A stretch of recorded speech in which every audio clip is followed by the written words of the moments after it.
মানুষজন হচ্ছে কি সে করতে চায় না। মানে আমি একটু যদি সংখ্যায় বলি তাহলে মনে হয় বিষয়টা মানে ইন জেনারেল আমরা আসলে যেটা 10,000-এরও বেশি লোকজনের মধ্যে এইখানে আমরা যেটা দেখব যে কতজন কাকে ভোট দেবেন সেই সংখ্যাটা কিন্তু 4,300 বা এরকম 350-এর মতো।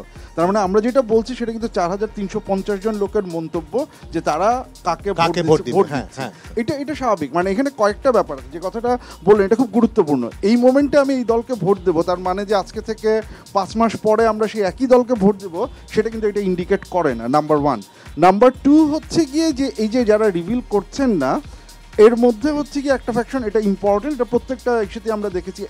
ইনফ্যাক্ট আমার মনে হয় এটা আস্তে আস্তে একটু কমছে, শুরুতে আরও বেশি ছিল, আমাদের বিআইজিডির সার্ভেতেও এই সংখ্যাটা বেশি ছিল, সেটা এখানে কমছে। আমরা আরেকটা সার্ভে পরে করব, দেখা যাক সেখানে কি আসে।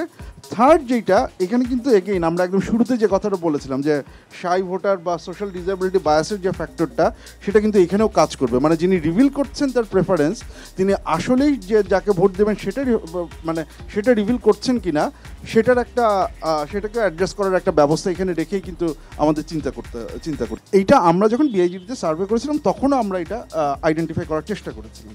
আমরা একটা প্রক্সি কোয়েশ্চেন রেখেছিলাম এইরকম যে 9 দফাকে 1 দফায় পরিণত হওয়াটা আপনি সাপোর্ট করেন কিনা। আমরা দেখেছি হচ্ছে যে মানে আওয়ামী লীগকে ভোট দেবো এটার পার্সেন্টেজ ছিল হচ্ছে 11%-এর মতো, 9%-এর মতো। 9 দফা 1 দফায় পরিণত হওয়াটাকে সাপোর্ট করি না, এইটা হচ্ছে 20%। তার মানে হচ্ছে শেখ হাসিনার পতন হোক এটা আমরা সাপোর্ট করি, এটা ছিল 20%। তার মানে এই 20%-এর মধ্যে 9% রিভিল করেছে, 11% হচ্ছে গিয়ে রিভিল করেনি। এটাকে দেন আমরা আরও কিছু মডেলিংয়ের মধ্য দিয়ে দেখেছি এটা আসলে 20%-ও না, এটা তার চেয়েও একটু বেশি।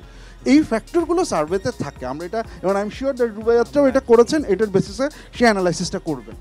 এখন আমি যেটা বলি যে আই এগ্রি উইথ দ্যাট এখানে 13.9% আমরা যেটা দেখেছি সেটা চাইতে আওয়ামী লীগের পার্সেন্টেজটা সেটা এটার থেকে বেশি হওয়ার একটা পসিবিলিটি আছে। সেটা কত বেশি সেটা ডেফিনেটলি এই ডাটাটাকে আরও ক্রাঞ্চ করলে আমরা বুঝতে পারবো। বিএনপির এটা আমার কাছে যেটা ইন্টারেস্টিং, দেখেন বাংলাদেশে বিএনপি লাস্ট 40%-এর উপরে ভোট পেয়েছিল 2001-এ। আমাদের যদি একটা হাউস হয় তাহলে এই 40% vote will give you around 196, তার মানে অ্যাবসলিউট মেজরিটি এটা এনশিওর করতেছে। হুইচ মিনস যদি এই রেজাল্টেই রিফ্লেকশন হয়, এটা হবে আমি সেটা বলছি না, তার মানে হচ্ছে 2026 বা 25 যখনই হোক সেখানে কিন্তু আমরা আবার একটা অ্যাবসলিউট মেজরিটি দেখব। এখানে অনেকগুলো গুরুত্বপূর্ণ ব্যাপার আছে। প্রথমত যে কথাটা এসে বলেছিলাম যে জেনজির আমরা যে পার্টিসিপেশনের যে হারটা দেখছি, এইখানে কিন্তু হচ্ছে গিয়ে 1/3 জেনজির ওপিনিয়ন রিফ্লেক্টেড হয়নি। 1/3 জেনজি এখনও ডিসিশন নেয়নি সে হচ্ছে গিয়ে কাকে ভোট দিবে। আমরা যদি সেইটা ক্যালকুলেট করি, প্লাস এখানে আরও একটা ব্যাপার আছে যে এই যে আমরা যে জেনজির হিসাবটা দেখছি, আমি শিওর যে আপনাদের রিপোর্টে ওই জিনিসটা আছে, এখানে আবার আরবান রুরালের ভাগ আছে কিনা, আরবানের জেনজি সে কাকে প্রেফার করছে, রুরালের যে জেনজি সে কাকে প্রেফার করছে। তারপরে আবার যদি দেখি যে যারা এখনও তাদের প্রেফারেন্স রিভিল করেনি সেটার মধ্যে কোন অংশটা বেশি, আরবানের জেনজি বেশি না রুরালের জেনজি বেশি, ওই জিনিসগুলো যখন অ্যাড হবে তখন হচ্ছে কি আমরা একটা এসে দেখতে পাবো। বাট যেটা বললেন এটা খুব সিগনিফিকেন্ট দ্যাট আপনার বয়স যত বাড়ছে তত বেশি হচ্ছে ট্র্যাডিশনাল পলিটিক্যাল পার্টিগুলোর সাপোর্ট বাড়ছে। অন দি আদার হ্যান্ড বয়স কম অবস্থায় বাংলাদেশ জামাত ইসলামী এবং ছাত্র সমর্থিত প্রার্থী। আমার এইখানে একটা জিনিস এটা ইন্টারেস্টিং না যে জামাতও তো ট্র্যাডিশনাল পার্টি, তো ইয়াংরা জামাতের দিকে একটা জিনিস হতে পারে যে জামাত ইসলামীর তো একটা ওই কাইন্ড অফ নির্যাতিত একটা ইমেজ আছে, গত 14, 15, 16 বছর ধরে তারা পলিটিক্স করতে পারে না। আই ডোন্ট নেসেসারিলি নো কী কারণে হচ্ছে। এখানে আরও একটা জিনিস হতে পারে, যেমন আমরা একটু আগে যে স্লাইডটা দেখলাম যে বিভাগ ভেদে, যেমন রংপুরে বা অন্যান্য জায়গায় যে জায়গাগুলো জামাত ইসলামের হিসেবে বেশি, ওই জায়গায় দেখবেন সিগনিফিকেন্টলি আওয়ামী লীগের ভোটের পার্সেন্টেজ খুব কম। এখন এখানে তো একটা সুইচ ঘটেছে, সেটা শাই ভোটার ফ্যাক্টরের কারণেই হোক বা যে কারণেই হোক একটা সুইচ তো ঘটেছে। মানে আওয়ামী লীগের ভোটগুলো জামাতের দিকে যাচ্ছে বলে আমি জানি না আমরা এখনো ওই কনক্লুশনে ড্র করা খুব ডিফিকাল্ট।